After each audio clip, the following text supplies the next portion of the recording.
നമസ്കാരം. ഇന്നത്തെ സുഭാഷിതം 1546 ദിവസം. സമർപ്പണം ശ്രീ PMN നമ്പൂതിരി. അവതരണം ഗീത K നമ്പൂതിരി, ആലക്കോട്ടിലും.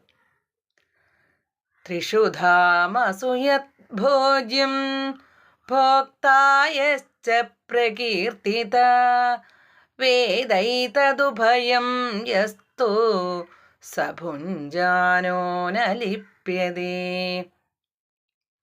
പദങ്ങളുടെ അർത്ഥം: ത്രിഷു ധാമസു 3 സ്ഥാനങ്ങളിൽ, ഭോജ്യം ഭുജിക്കപ്പെടുന്നത്, യത് യാതൊന്നോ, പ്രകീർത്തിത പ്രകീർത്തിക്കപ്പെട്ടിരിക്കുന്നുവോ, ഏതത് ഉഭയം ഇതു രണ്ടും, യതു യാതൊരുവനാണോ, വേദ അറിയുന്നത്, ന ലിപ്യതേ ലേപനം ചെയ്യപ്പെടുന്നില്ല.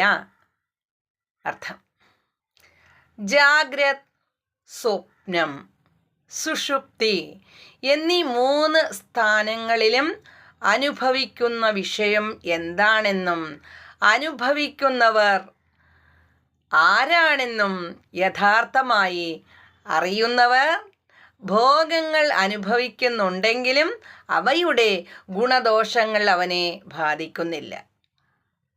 ഹരി ഓം. നന്ദി, നമസ്കാരം.